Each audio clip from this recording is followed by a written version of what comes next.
Item number 1, माननीय वित्त मंत्री Shrimati Nirmala Sitharaman ji. Item number 1.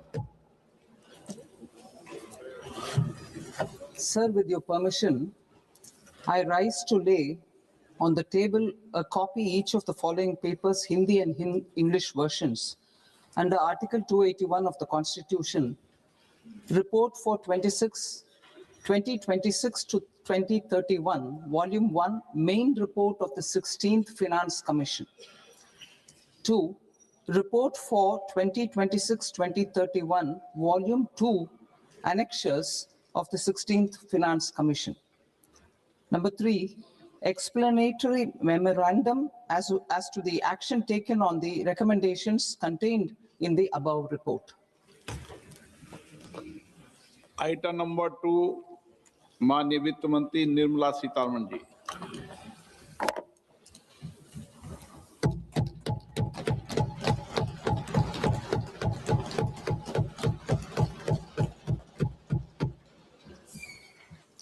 Honorable Speaker, sir, on the sacred occasion of Magh Purnima and the birth anniversary of Guru Ravidas, I present the budget for the year 2026-2027.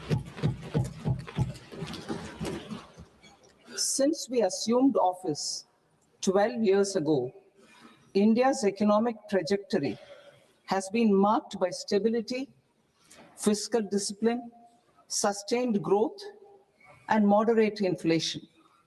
This is the result of conscious choices we have made, even in times heightened uncertainty and disruption. Our government, led by Honorable Prime Minister Modi, has decisively and consistently chosen action over ambivalence, reform over rhetoric, and people over populism. We have pursued far-reaching structural reforms, fiscal prudence and monetary stability, whilst maintaining a strong thrust on public investment. Keeping Atmanirbharta as a lodestar, we have built domestic manufacturing capacity, energy security, and reduced critical import dependencies. Simultaneously, we have ensured that citizens benefit from every action of the government, undertaking reforms to support employment generation, agricultural productivity, household purchasing power, and universal services to people. These measures have delivered a high growth rate of around 7% and helped us make substantial strides in poverty reduction and improvement in the lives of our people. Today, we face an external environment in which trade and multilateralism are imperiled and access to resources and supply chains are disrupted. New technologies are transforming production systems while sharply increasing demands on water, energy, and critical minerals. India will continue to take confident steps towards Vikasit Bharat, balancing ambition with inclusion. As a growing economy with expanding trade and capital needs, India must also remain deeply integrated with global markets, exporting more and attracting stable long-term investment. As I begin Part A, I want to express my gratitude to the people for standing firmly with us as we forge our way together towards becoming one of the largest economies of the world.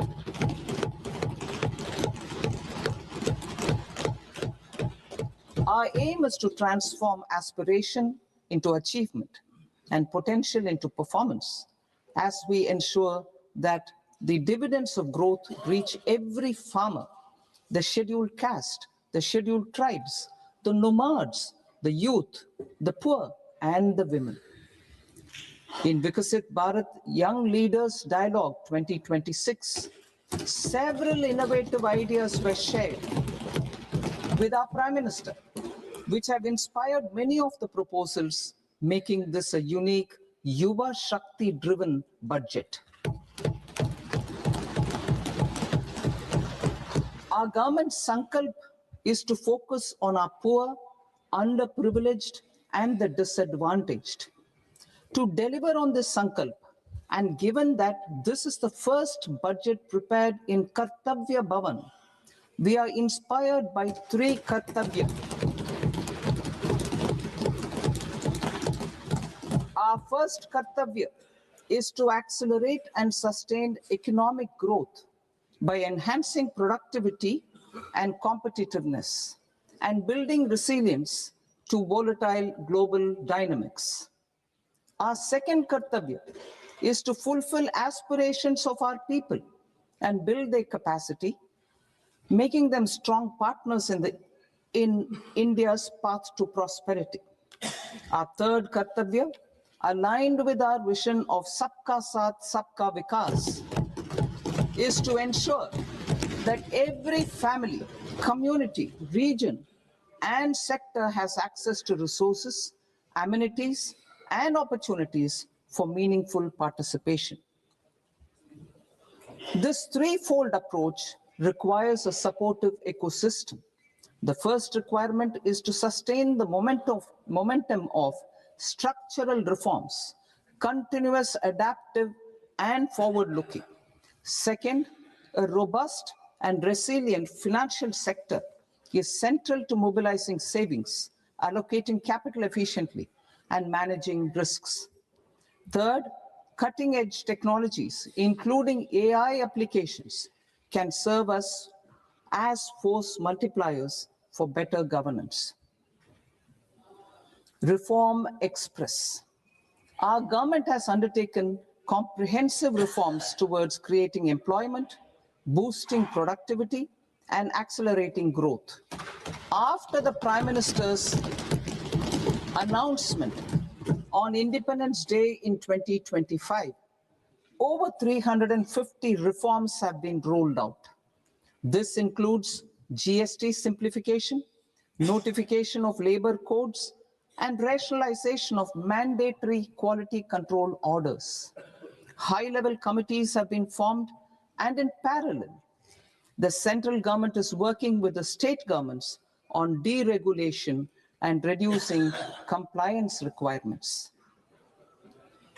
The Reform Express is well on its way and will maintain its momentum to help us fulfill our Kartavya. I now move to specific proposals. Under our first Kartavya, to accelerate and sustain economic growth, I propose interventions in 6 areas. 1, scaling up manufacturing in 7 strategic and frontier sectors. 2, rejuvenating legacy industrial sectors. 3, creating champion MSMEs. 4, delivering a powerful push for infrastructure. 5, ensuring long-term security and stability. And 6, developing city economic regions. Scaling up of manufacturing in 7 strategic and frontier sectors. Biopharma Shakti, meaning biopharma strategy for health advancement through knowledge, technology, and innovation. India's disease burden is observed to be shifting towards non-communicable diseases like diabetes, cancer, and autoimmune disorders. Biologic medicines are key to longevity and quality of life at affordable costs. To develop India as a global biopharma manufacturing hub,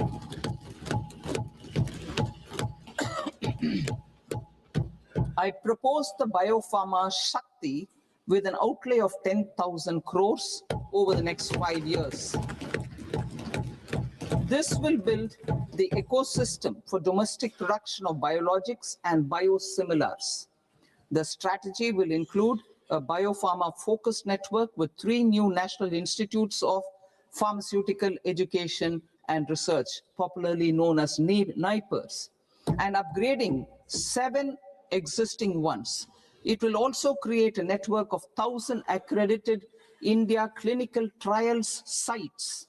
We propose to strengthen the Central Drug Standard Control Organization to meet global standards and approve timeframes through and approval timeframes through a dedicated scientific review cadre and specialists.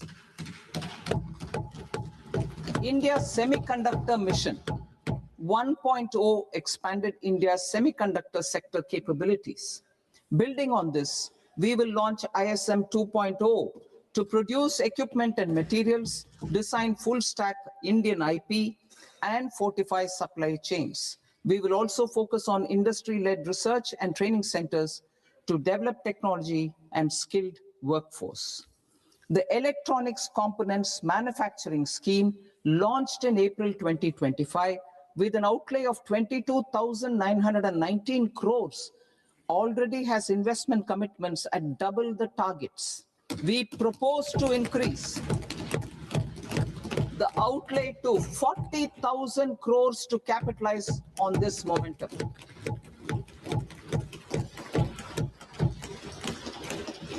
A scheme for rare earth permanent magnets was launched in 2025 November.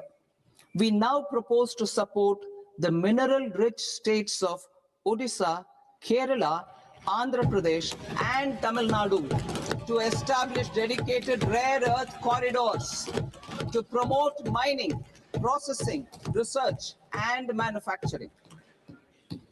To enhance domestic chemical production and reduction import dependency and reduce import dependency, we will launch a scheme to support states in establishing 3 dedicated chemical parks through challenge route on a cluster-based plug-and-play model. Strong capital goods.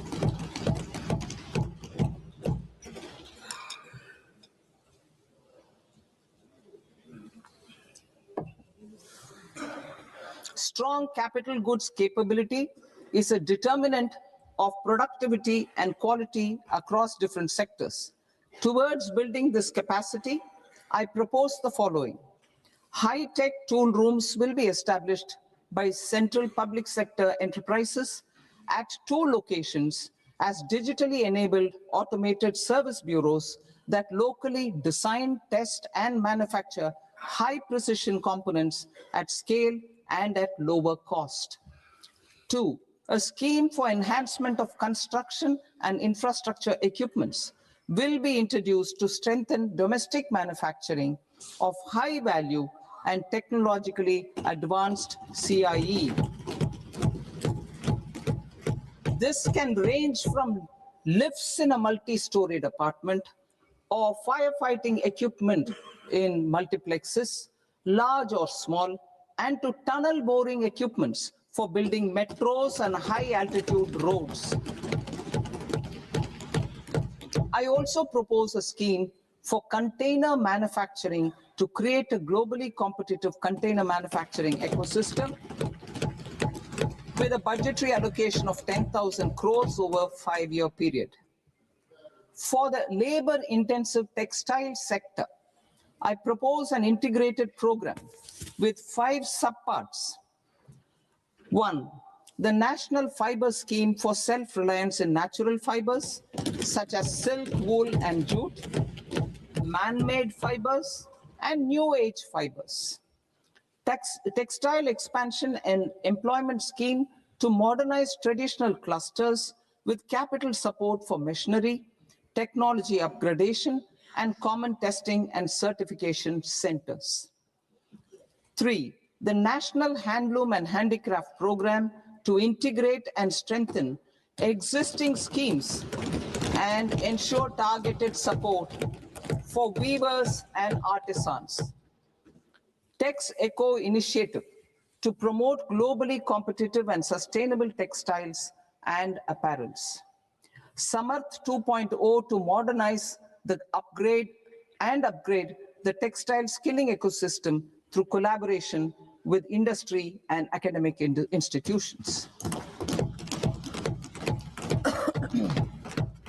Further, I propose to set up mega textile parks in challenge mode. They can also focus on bringing value addition to technical textiles.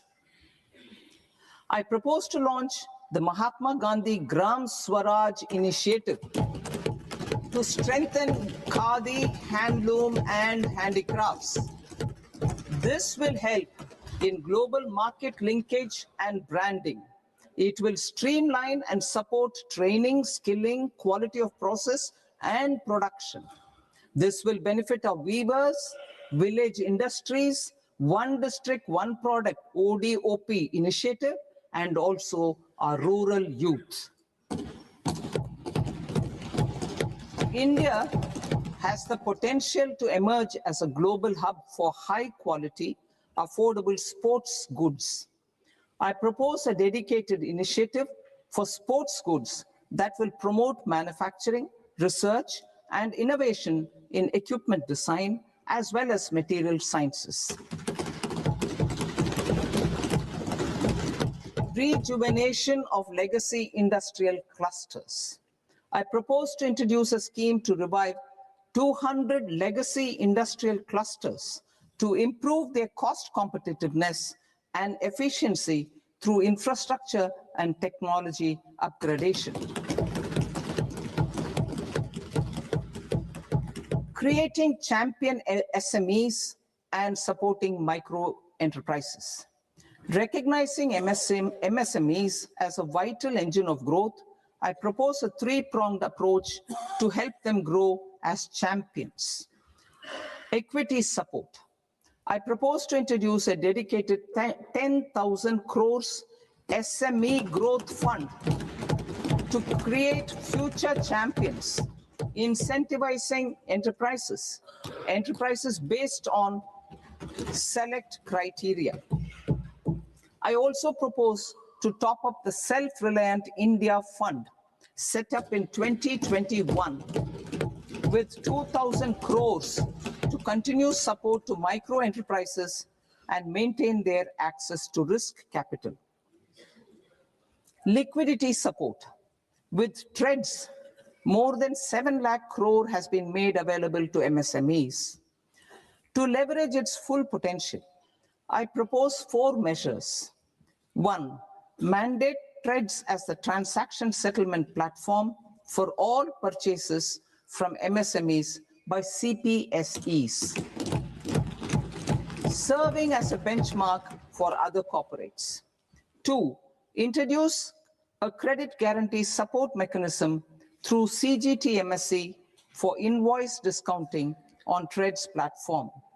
3, link GEM with TREDS for sharing information with financiers about government purchases from MSMEs, encouraging cheaper and quicker financing.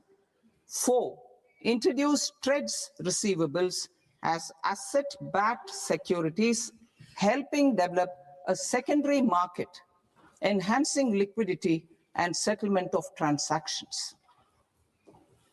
Professional support. Government will facilitate professional institutions such as the ICAI, ICSI, ICMAI to design short-term modular courses and practical tools to develop a cadre of corporate mitras, especially in Tier 2 and Tier 3 towns. These accredited para-professionals will help MSMEs meet compliance requirements at affordable costs. Infrastructure.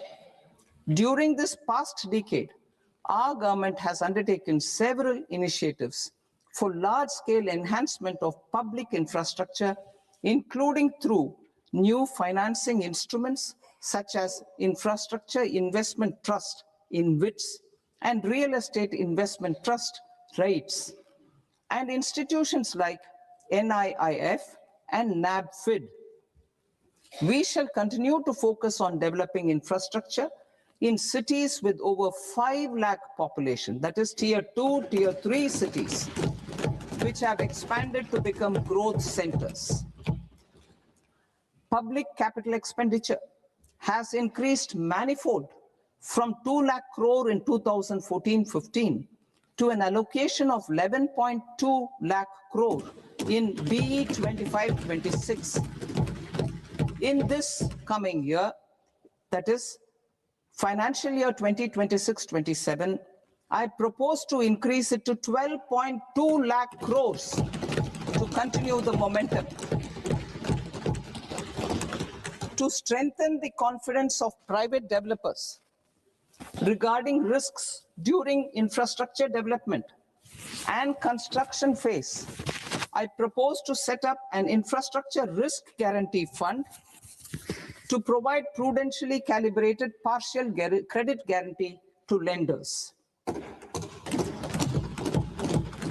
Over the years, RITES have emerged as a successful instrument for asset monetization.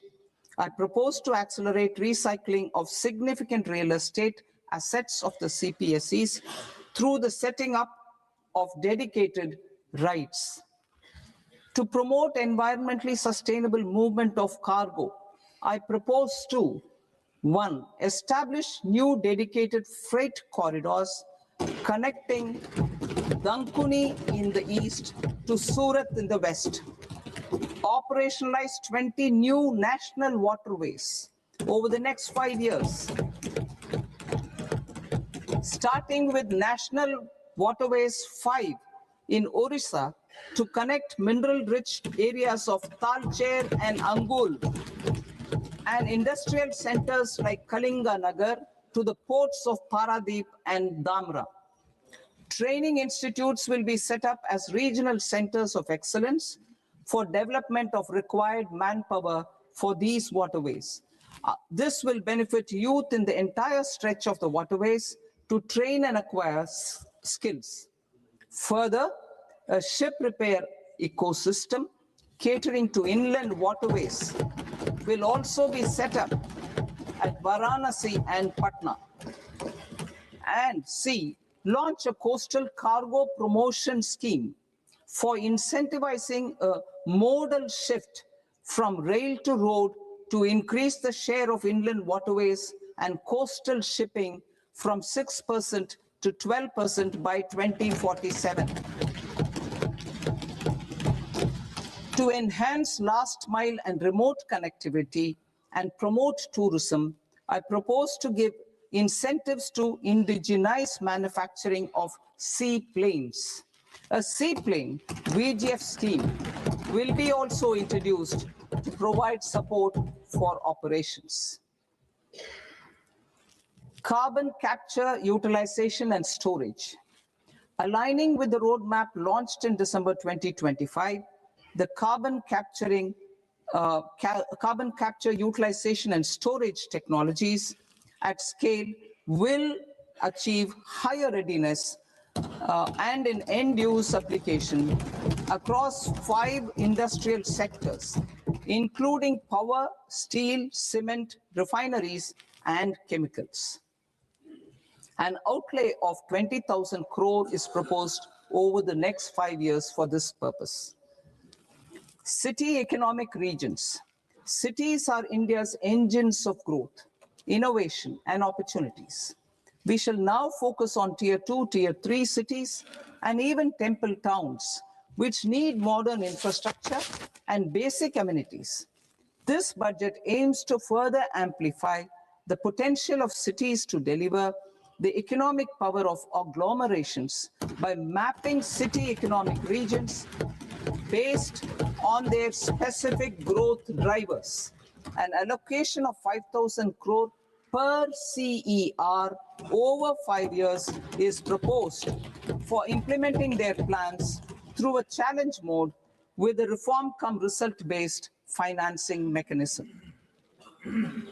In order to promote environmentally sustainable passenger systems, we will develop 7 high-speed rail corridors between cities as growth connectors, namely Mumbai to Pune, Pune to Hyderabad, Hyderabad to Bengaluru, Hyderabad to Chennai, Chennai to Bengaluru, Delhi to Varanasi, Varanasi to Siliguri.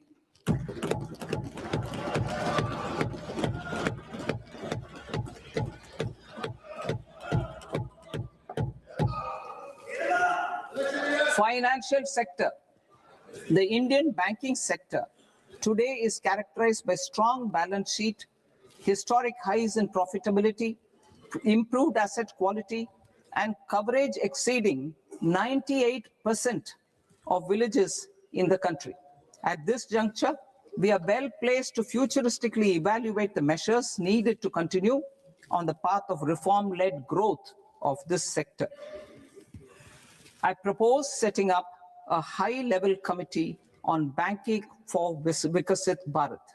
High-level committee on banking for Vikasit Bharat to comprehensively review the sector and align it with India's next phase of growth, while safeguarding financial stability, inclusion, and consumer protection.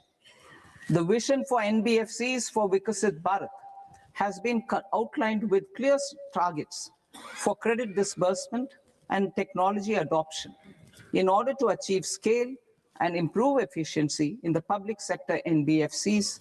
As a first step, it is proposed to restructure the Power Finance Corporation and Rural Electrification Corporation. I propose a comprehensive review of the foreign exchange management non-debt instruments rules to create a more contemporary, user-friendly framework for foreign investments consistent with India's evolving economic priorities. Corporate bond market. I propose to introduce a market-making framework with suitable access to funds and derivatives on corporate bond indices.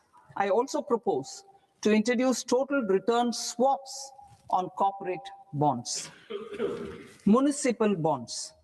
To encourage the issuance of municipal bonds of higher value by larger cities, I propose an incentive of 100 crore rupees for a single bond issuance. 100 crore rupees for a single bond issuance of more than 1,000 crore. The current scheme under Amrit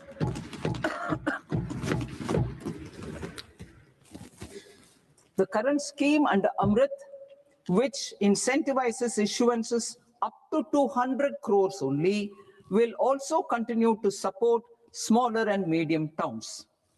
That will also continue to support the smaller and medium towns. Ease of doing business. Individual persons resident outside India, PROI, will be permitted to invest in equity instruments of listed Indian companies through the portfolio investment scheme. It is also proposed to increase the investment limit for an individual PROI under the scheme from 5% to 10%, with an overall investment limit for all individual PROIs to 24% from the current 10%. Emerging technologies including AI. 21st century is technology driven. Adoption of technology is for the benefit of all people.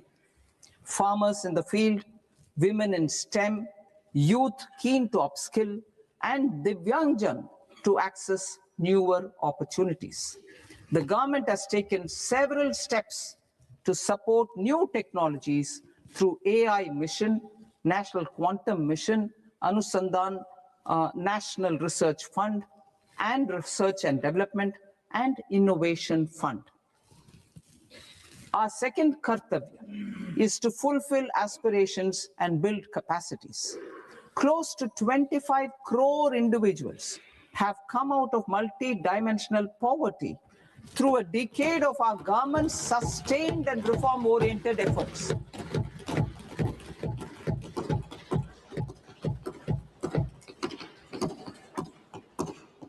Our Our government has therefore decided to place a renewed emphasis on the service sector to provide a pathway to fulfilling aspirations of a youthful India with the following measures. I propose to set up a high-powered Education to Employment and Enterprises Standing Committee to recommend measures that focus on services sector as a core driver of Viksit Bharat.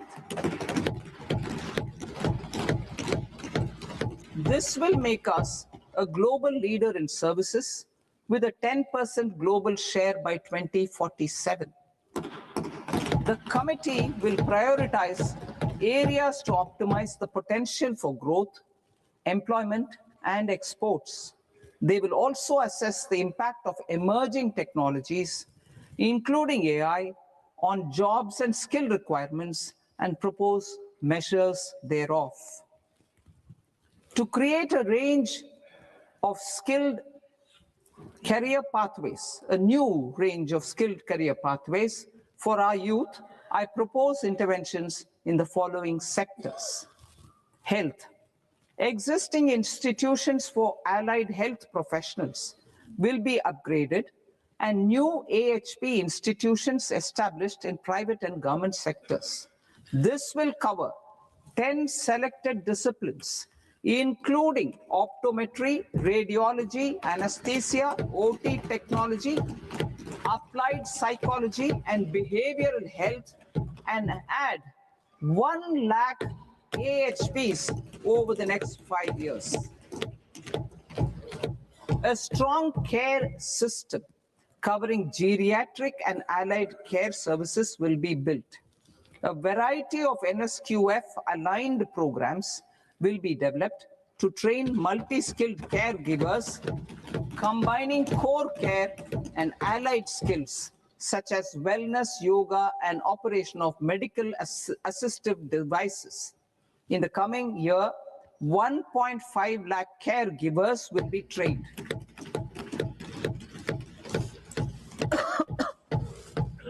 Hubs for medical value tourism. To promote India as a hub for medical tourism services, I propose to launch a scheme to support states in establishing 5 regional medical hubs in partnership with the private sector. These hubs will serve as integrated healthcare complexes that combine medical, educational, and research facilities. They will have Ayush centers, medical value tourism facilitation centers, and infrastructure for diagnostics, post-care, and rehabilitation. These hubs will provide diverse opportunities, job opportunities for health professionals, including doctors and AHPs. Ancient Indian yoga, already respected in several parts of the world, was given a mass global recognition when Honorable Prime Minister took it to the UN. Post-COVID, Ayurveda gained a similar global acceptance and recognition. Exporting quality Ayurveda products helps farmers who grow the herbs and youth who process the products. To meet growing global demand, a few more steps are being taken. I propose to, 1, set up 3 new All India Institutes of Ayurveda. 2, upgrade Ayush pharmacies and drug testing labs for higher standards of certification ecosystem and make available more skilled personnel. 3, upgrade the WHO Global Traditional Medicine Center in Jamnagar to bolster evidence-based research, training, and awareness for traditional medicine. Animal husbandry. Livestock contributes to close to 16% of farm income, including of poor and marginal households. To scale up availability of veterinary professionals by more than 20,000, I propose to roll out a loan-linked capital subsidy support scheme for establishment of veterinary and para-veterinary colleges, veterinary hospitals, diagnostic laboratories, and breeding facilities in private sector. Collaboration between Indian and foreign institutions will also be facilitated. Orange economy. India's animation, visual effects, gaming, and comics sector, AVGC sector, is a growing industry projected to require 2 million professionals by 2030. I propose to support the Indian Institute of Creative Technologies, Mumbai, in setting up AVGC content creator labs in 15,000 secondary schools all over the country and 500 colleges. The Indian design industry is expanding rapidly, and yet there is a shortage of Indian designers. I propose to establish, through Challenge Route, a new National Institute of Design to boost design education and development in the eastern region of India. Education. Our government will support states through Challenge Route in creating 5 university townships in the vicinity of major industrial and logistics corridors. These planned academic zones will host multiple universities, colleges, and research institutions, skill centers, and residential complexes. In higher education, STEM institutions, prolonged hours of study and laboratory work pose some challenges for girl students. Through VGF, viability gap funding, and capital support, 1 girls' hostel will be established in every district.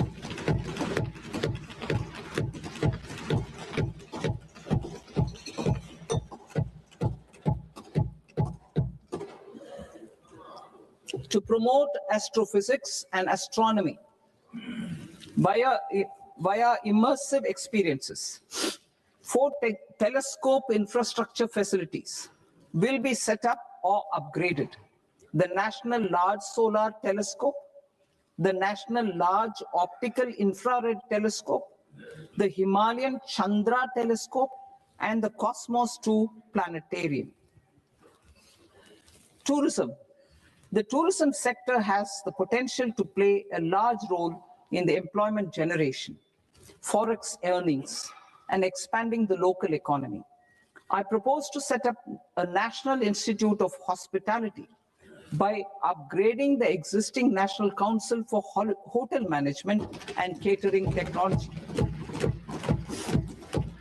It will function as a bridge between academia, industry, and government. I also propose a pilot scheme for upskilling 10,000 guides in 20 iconic tourist sites through a standardized, high-quality, 12-week training course in hybrid mode in collaboration with the Indian Institute of Management.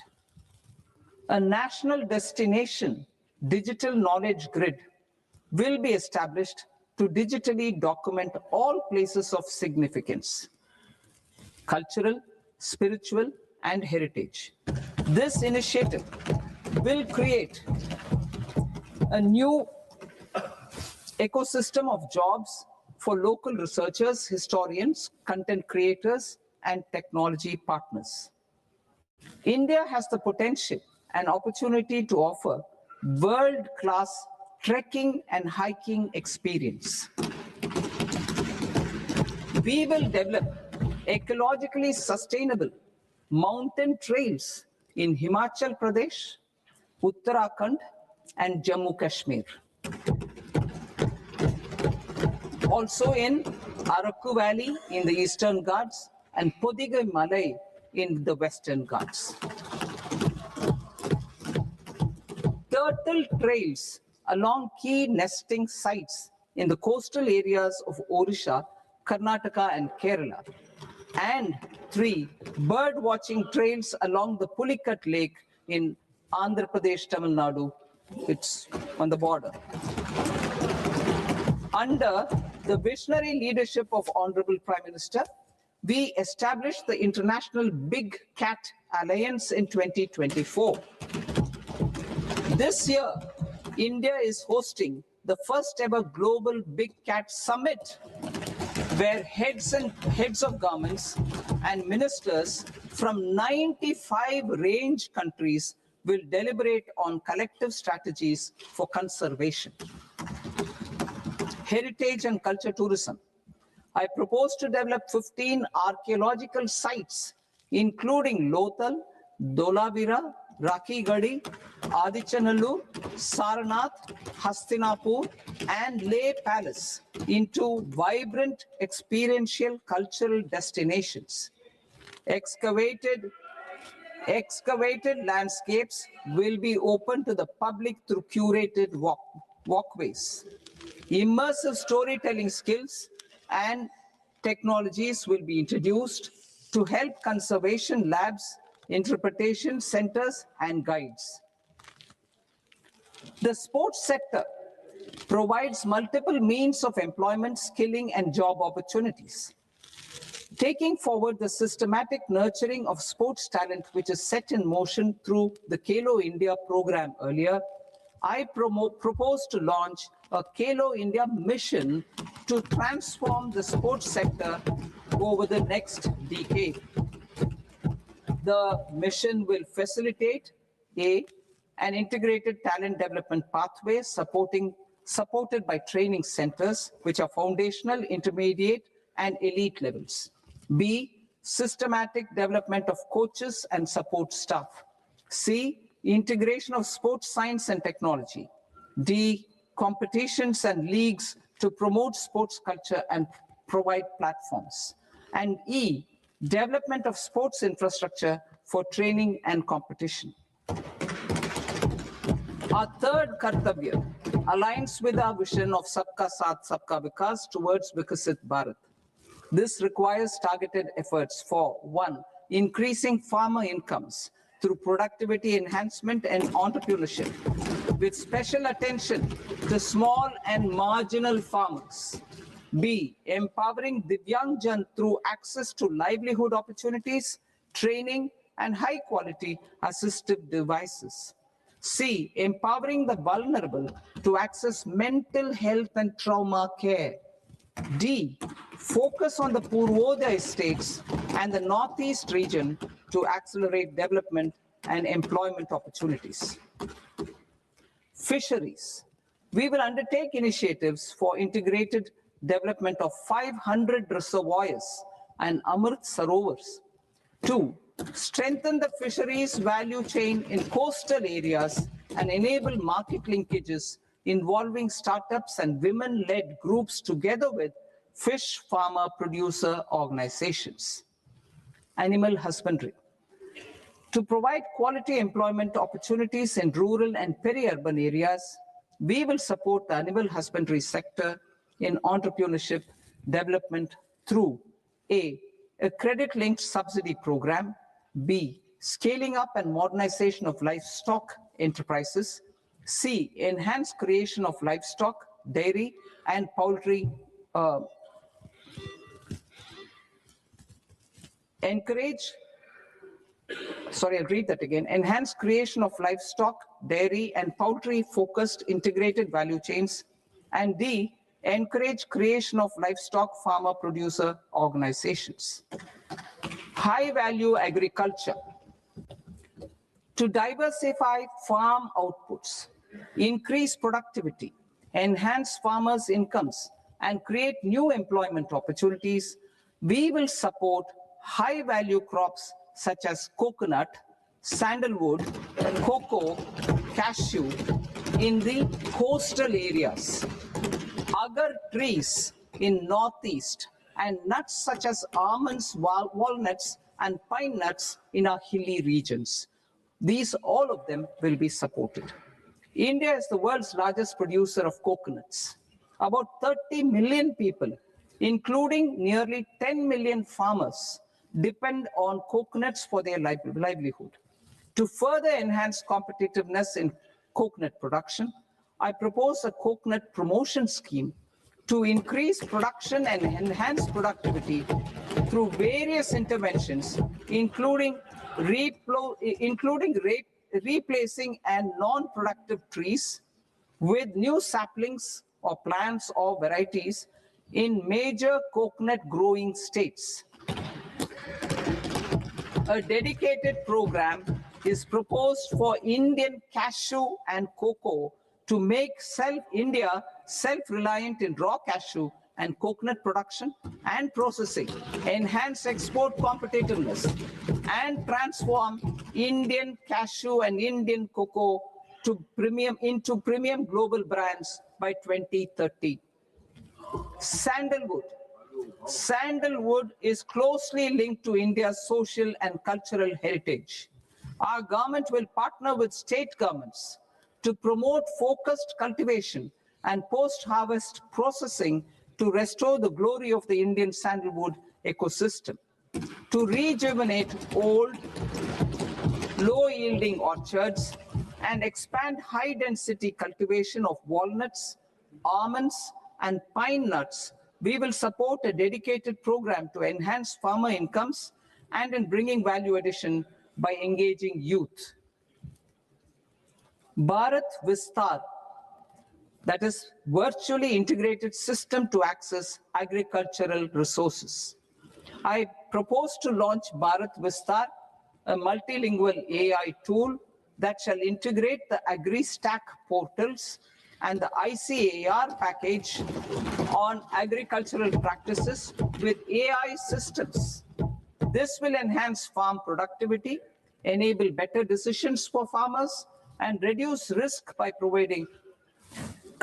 providing customized advisory support.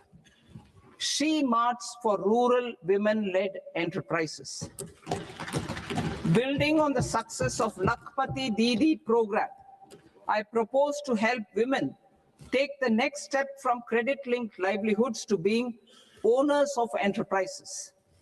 Self-help entrepreneur, She Marts will be set up as community-owned retail outlets within the cluster-level federations through enhanced and innovative financing instruments.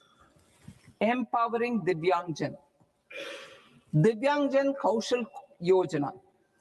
Information technology, AVGC sectors, hospitality and food and beverages sectors often offer task-oriented and process-driven roles which are suitable for Divyangjan. We will ensure dignified livelihood opportunities through industry-relevant and customized training specific to each Divyangjan group. Divyang Sahara Yojana. Timely access to high-quality assistive devices for all eligible Divyangjan is a fundamental need.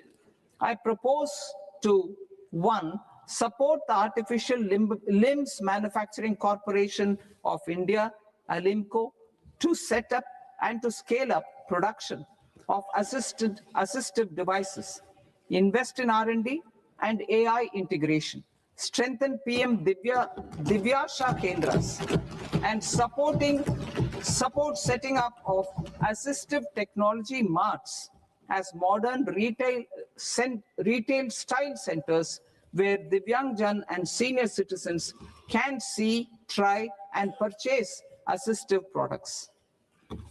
Reaffirming our commitment to mental health and trauma care. There are no national institutes for mental health care in North India.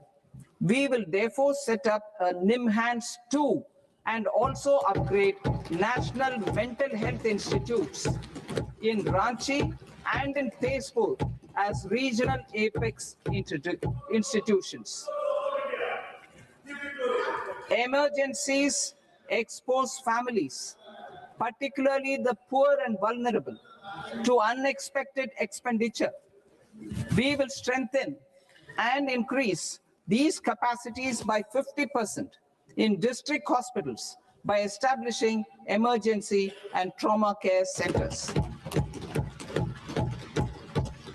Focus on Purvodaya states and northeastern regions.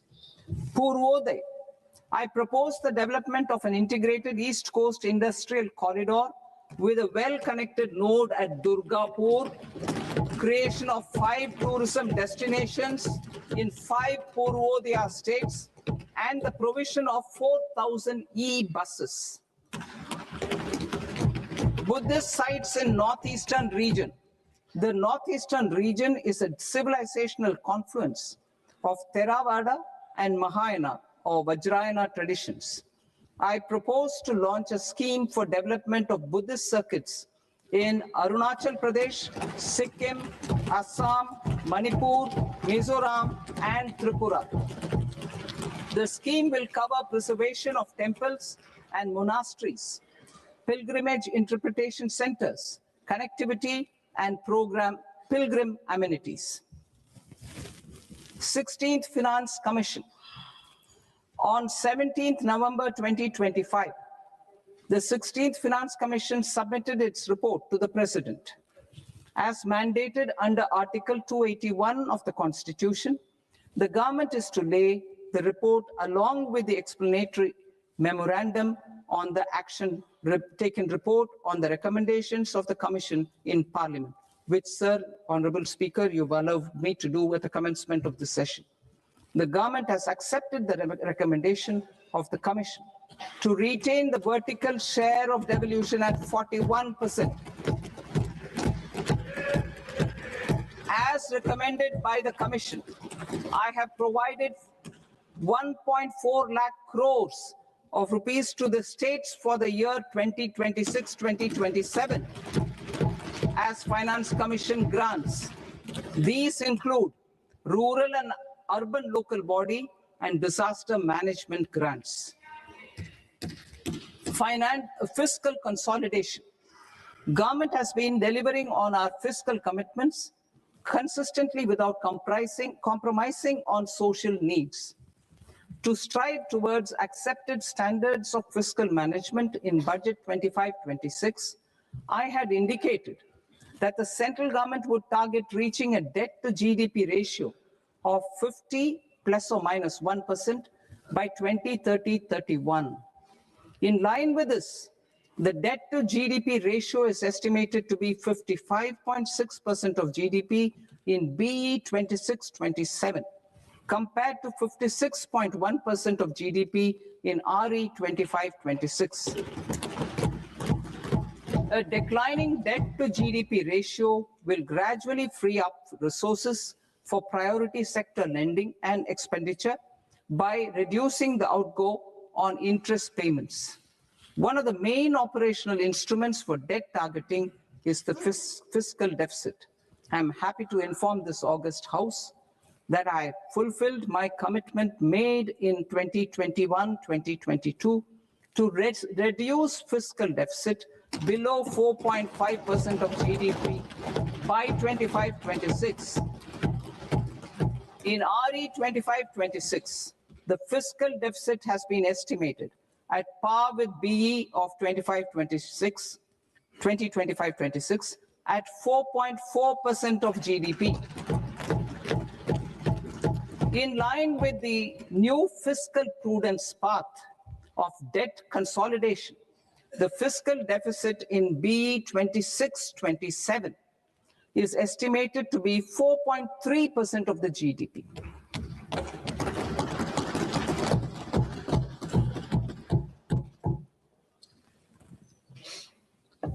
The revised estimates of the non-debt receipts are 34 lakh crore rupees, of which the center's net tax receipts are 26.7 lakh crore.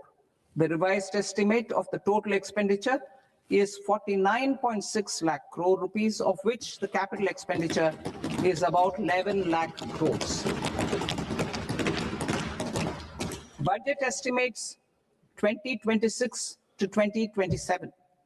Coming to 26-27, the non-debt receipts and the total expenditure are estimated as 36.5 lakh crore and 53.5 lakh crore respectively.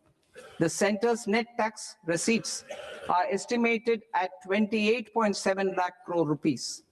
To finance the fiscal deficit, the net market borrowings from dated securities are estimated at 11.7 lakh crore rupees. The balance financing is expected to come from small savings and other sources. The gross market borrowings are estimated at 17.2 lakh crore rupees. I'll now move to Part B. Part B, direct taxes.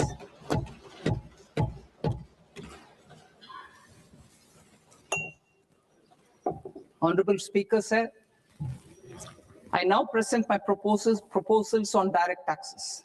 New Income Tax Act. In July 2024, I announced a comprehensive review of the Income Tax Act 1961. This was completed in a record time, and the Income Tax Act 2025 will come into effect from 1st April 2026. The simplified income tax rules and forms will be notified shortly, giving adequate time to taxpayers to acquaint themselves with its requirements. The forms have been redesigned such that ordinary citizens can comply without difficulty. Ease of living. I propose that any interest awarded by the Motor Accident Claims Tribunal to a natural person will be exempt from income tax, and any TDS on this account will be done away with. I propose to reduce TCS rate on the sale of overseas tour program package from the current 5% and 20% to 2% without any stipulation of amount. I propose to reduce TCS rate for pursuing education and for medical purposes under the Liberalized Remittance Scheme, popularly known as LRS, from 5% to 2%. Supply of manpower services is proposed to be specifically brought within the ambit of payment to contractors for the purpose of TDS to avoid ambiguity. Thus, TDS on these services will be at the rate of either 1% or 2% only. I propose a scheme for small taxpayers, wherein a rule-based automated process will enable obtaining a lower or nil deduction certificate instead of filing an application with the assessing officer. For the ease of taxpayer holding securities in multiple companies, I propose to enable depositories to accept Form 15G or Form 15H from the investor and provide it directly to various relevant companies. I propose to extend time available for revising returns from 31st December to up to 31st March with the payment of a nominal fee. I also propose to stagger the timeline for filing of tax returns. Individuals with ITR 1 and ITR 2 returns will continue to file till 31st July, and non-audit business cases or trusts are proposed to be allowed time till 31st August.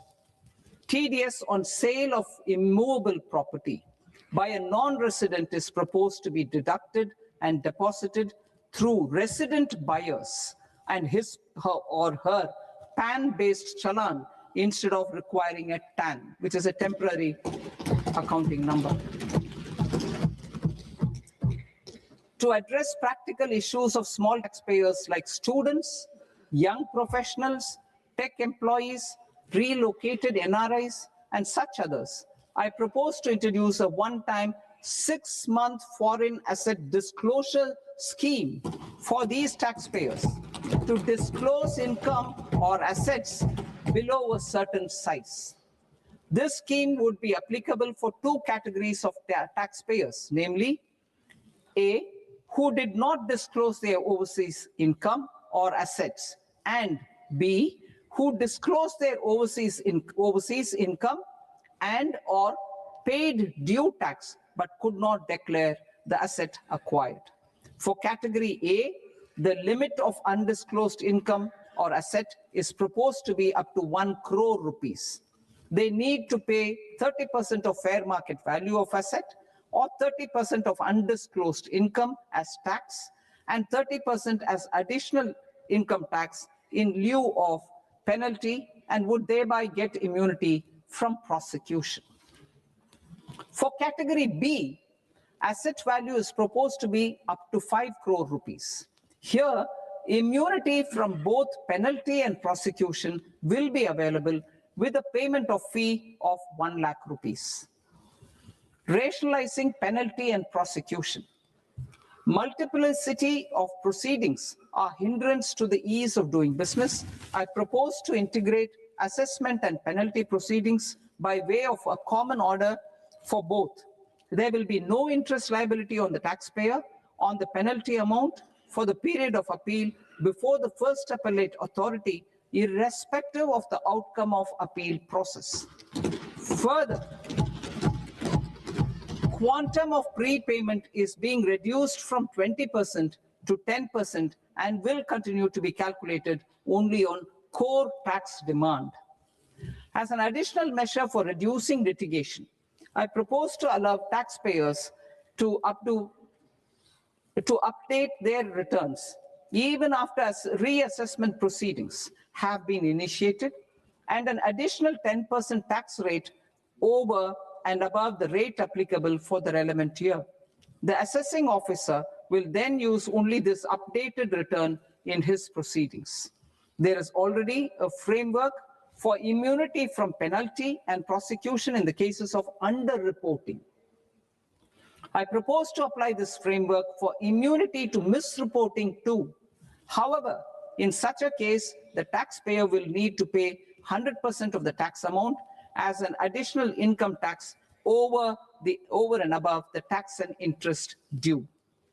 Penalties for certain technical defaults, such as failure to get accounts audited, non-furnishing of transfer pricing audit report, and default in furnishing statement for financial transactions are proposed to be converted into fee.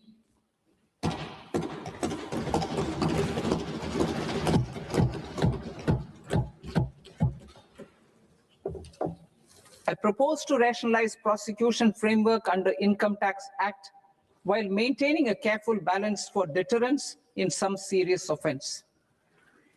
Non-production of books of account and documents and requirement of TDS payment where payment is made in kind are being decriminalized.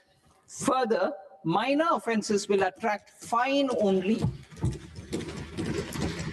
The remaining prosecutions will be graded commensurate with the quantum of offense. They will entail only simple imprisonment with maximum imprisonment reduced to 2 years and power to courts to convert even those into fines. There is no penalty. There's no penalty presently for non-disclosure of non-immovable foreign assets with aggregate value less than 20 lakh rupees. I propose to also provide them with immunity from prosecution with retrospective effect from 1/10/2024.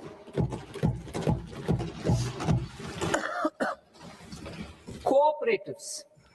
Deduction is already allowed to a primary cooperative society engaged in supplying milk, oilseeds, fruits or vegetables raised or grown by its members. I propose to extend this deduction to also include supply of cattle feed and cotton seed produced by its members. I propose to allow inter-cooperative society dividend income as deduction under the new tax regime to the extent it is further distributed to its members. I further propose to allow exemption for a period of 3 years to dividend income received by a notified national cooperative federation on their investments made in companies up to 31/1/2026. This exemption would be allowed only for dividends further distributed to its member cooperatives. Supporting IT sector as India's growth engine. India is a global leader in software development services, IT-enabled services, knowledge process outsourcing services, and contract R&D services relating to software development. These businesses and their segments are quite interconnected with each other. All these services are proposed to be clubbed under a single category of information technology services with a common safe harbor margin of 15.5% applicable to all. The threshold for availing safe harbor for IT services is being enhanced substantially from 300 crore rupees to 2,000 crore rupees. Safe harbor for IT services shall be approved by an automated rule-driven process without any need for tax officer to examine and accept the application. Once applied by an IT services company, the same safe harbor can be continued for a period of 5 years at a stretch at its choice. For IT services companies who want to conclude advanced pricing agreement, APA, I propose to fast-track unilateral APA process for IT services and endeavor to conclude it within a period of 2 years. The period of 2 years can be extended by a further period of 6 months on taxpayers' request. I propose to extend the facility of modified returns available to the entity entering APA to its associated entities also. Attracting global business and investment. Recognizing the need to enable critical infrastructure and boost investment in data centers, I propose to provide tax holiday till 2047 to any foreign company that provides cloud services to customers globally by using data center services from India. It will, however, need to provide services to Indian customers through an Indian reseller entity. I also propose to provide a safe harbor of 15% on cost in case the company providing data center services from India is a related entity. To harness the efficiency of just-in-time logistics for electronic manufacturing, I propose to provide safe harbor to non-residents for component warehousing in a bonded warehouse at a profit margin of 2% of the invoice value. The resultant tax of about 0.7% will be much lower than in competing jurisdictions. To provide fillip to toll manufacturing in India, I propose to provide exemption from income tax for 5 years to any non-resident who provides capital goods, equipment, or tooling to any toll manufacturer in a bonded zone. To encourage vast pool of global talent to work in India for a longer period of time, I propose to provide exemption to global, non-India sourced income of a non-resident expert for a stay period of 5 years under notified schemes. I propose to provide exemption from minimum alternate tax, the MAT, to all non-residents who pay tax on presumptive basis. Tax administration.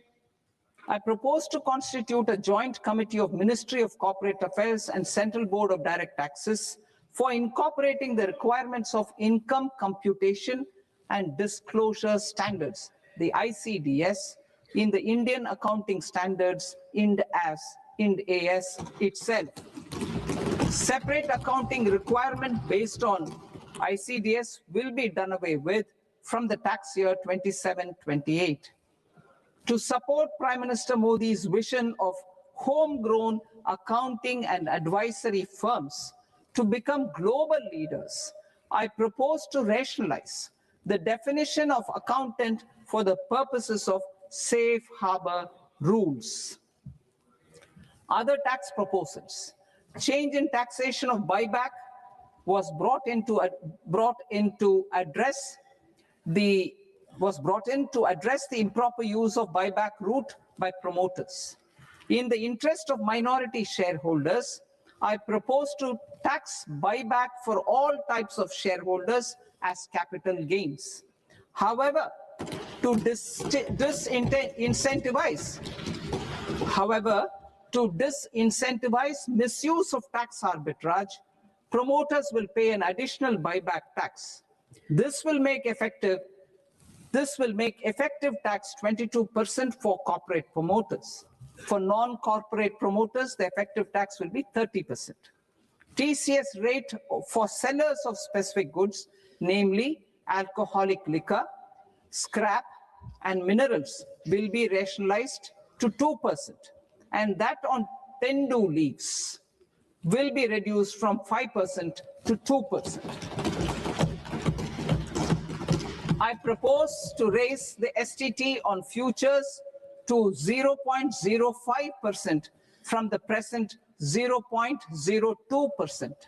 STT on options premium and exercise of options are both proposed to be raised to 0.15% from the present rate of 0.1% and 0.125% respectively.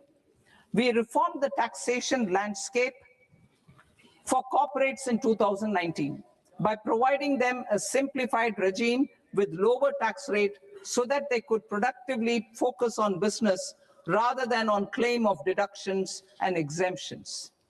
To encourage companies to shift to the new regime, set off of brought forward MAT credit, minimum alternate tax credit, is proposed to be allowed to companies only in the new regime.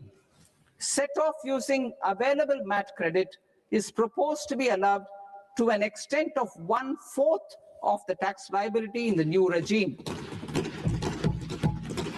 MAT is proposed to be made final tax, so there will be no further credit accumulation from 1st April 2026. In line with this change, the rate of final tax is being reduced to 14% from the current MAT rate of 15%. The brought forward MAT credit of taxpayers accumulated till 30th March 2026 will continue to be available to them for set off as above. Indirect taxes. I shall now take up proposals related to indirect taxes. My proposals for customs and central excise aim to further simplify the tariff structure, support domestic manufacturing, promote export competitiveness, and correct inversion in duty. To continue weeding out long continuing customs duty exemptions, I propose to remove certain exemptions on items which are being manufactured in India or where the imports are negligible.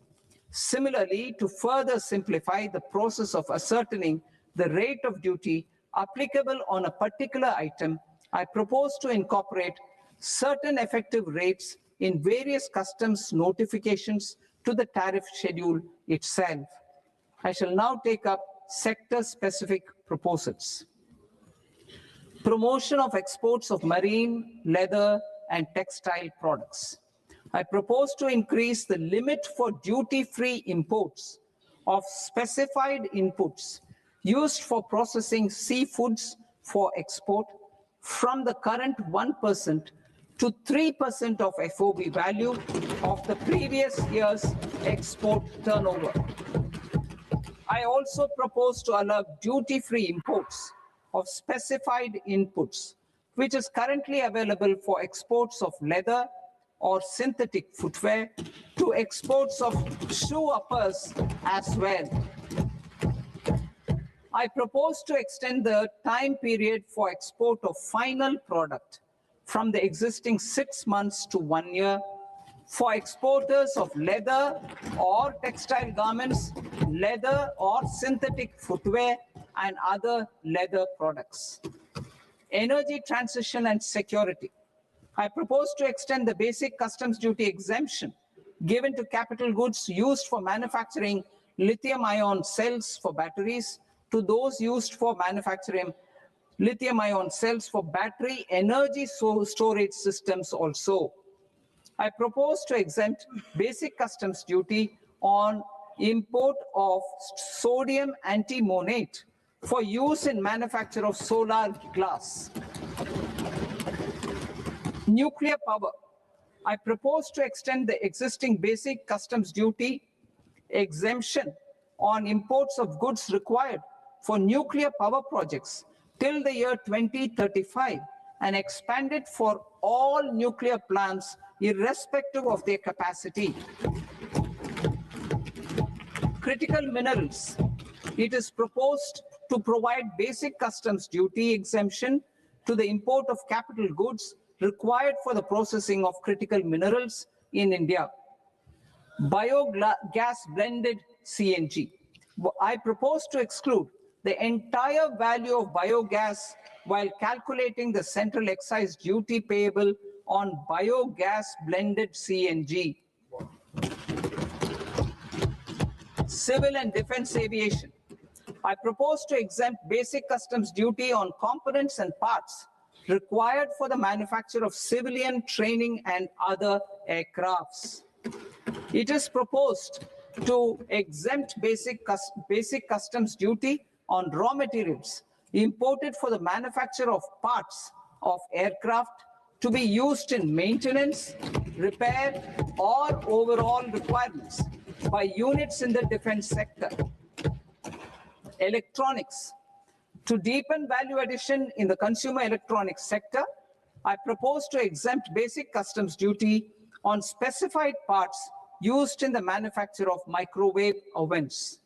Special economic zone.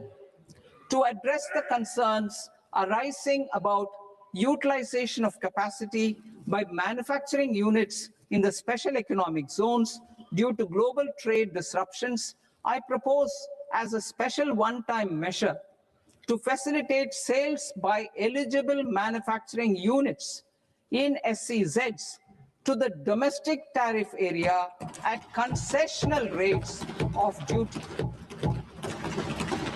The quantity of such sales will be limited to a prescribed proportion of their exports.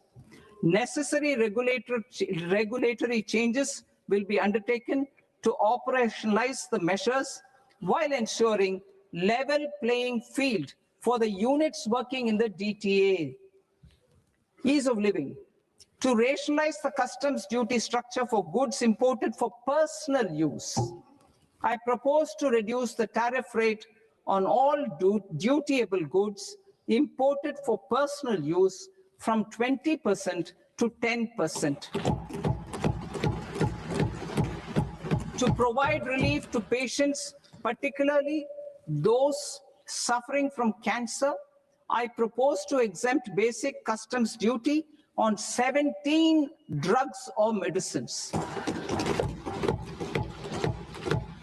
I propose also to add 7 more rare diseases for the purposes of exempting import duties on personal imports of drugs, medicines, and food for special medical purposes used in their treatment.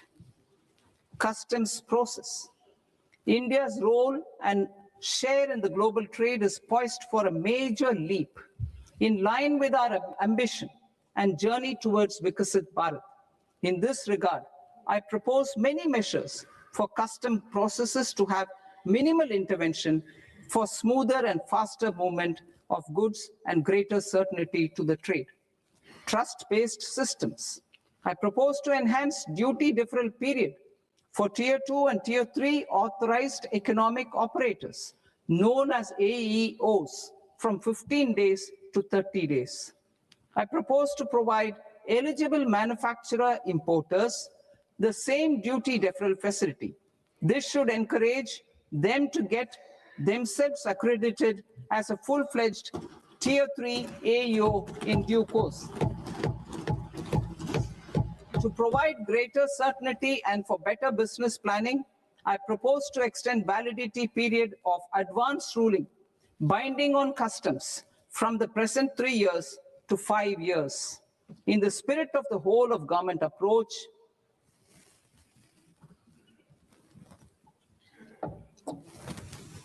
government agencies will be encouraged to leverage AEO accreditation for preferential treatment in clearing their cargo. Regular importers with trusted long-standing supply chains will be recognized in the risk system so that the need for verification of their cargo every time can be minimized. Export cargo using electronic sealing. Export cargo using electronic sealing will be provided through clearance from the factory premises to the ship. For import of goods not needing any compliance, filing of bill of entry by a trusted importer and arrival of goods will automatically notify customs for completing their clearance formalities. This will enable goods to be released immediately on arrival. The customs warehouse framework will be transformed into a warehouse operator-centric system with a self-declarations, electronic tracking, and risk-based audit. These reforms will move away from the current system of officer-dependent approvals and reduce transaction delays and compliance costs. Ease of doing business. Approvals required for cargo clearance from various government agencies will be seamlessly processed through a single and interconnected digital window by the end of the financial year. Processes involved in clearance of food, drugs, plant, and animal and wildlife products, accounting for about 70% of interdicted cargo, will be operationalized on this system by April 2026 itself. For goods not having any compliance requirement, clearance will be done by customs immediately after online registration is completed by the importer, subject to the payment of duty. Customs integrated system will be rolled out in 2 years as a single integrated and scalable platform for all customs processes. Utilization of non-intrusive scanning with advanced imaging and AI technology for risk assessment will be expanded in a phased manner with the objective to scan every container across all the major ports. New export opportunities to support Indian fishermen to fully harness the economic value of marine resources beyond our territorial waters. The following measures will be taken. A, fish catch by an Indian fishing vessel in exclusive economic zone or on the high seas will be made free of duty. Landing of such fish on foreign port will be treated as export of goods. Safeguards will be put in place to prevent misuse during fish catch, transit, or transshipment. To support aspirations of India's small businesses, artisans, and startups to access global markets through e-commerce, I am pleased to announce complete removal of the current value cap of 10 lakh rupees per consignment on courier exports.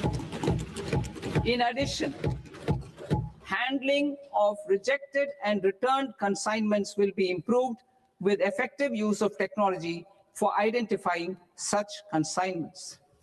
I propose to revise provisions governing baggage clearance during international travel to address genuine concerns of passengers. The revised rules will enhance duty-free allowances in line with the present-day travel realities and provide clarity in temporary carriage of goods brought in or taken out. There are honest taxpayers who are willing to settle disputes by paying all their dues, but they get deterred due to negative connotation associated with penalty. I they will now be able to close cases by paying an additional amount in lieu of penalty.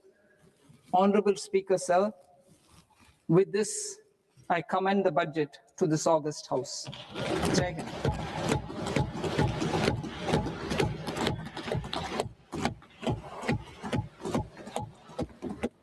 One and a half hours. Item number 3 माननीय वित्त मंत्री जी।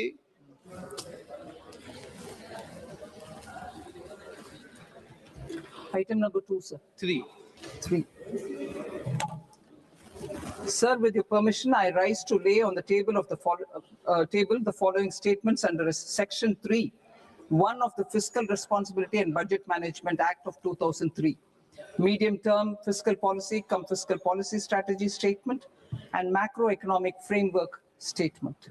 Item number 4 माननीय वित्त मंत्री जी। Sir, with your permission, I move for leave to introduce the Finance Bill 2026. प्रश्न ये कि विधेयक को पुनर्स्थापित करने की अनुमति प्रदान की जाए। जो सदस्य इस पक्ष में हाँ गए, जो सदस्य विरोध में ना गए, मेरे विचार में निर्णय हाँ वालों के पक्ष में, हाँ वालों के पक्ष में अनुमति प्रदान की जाती है। माननीय मंत्री जी, अब विधेयक पुनर्स्थापित करें। Sir, I introduce the bill. माननीय सदस्यगण, आपको सूचित किया जाता है कि माननीय वित्त मंत्री जी के बजट भाषण की कॉपी पब्लिकेशन काउंटर पर ली जाती है। बजट भाषण और बजट से संबंधित दस्तावेज आपके मोबाइल फोन और मेंबर पोर्टल्स पर ही उपलब्ध है। सभा की कार्रवाई कल सोमवार दिनांक 2 फरवरी 2026 को प्राप्त 11 बजे तक के लिए स्थगित की जाती है।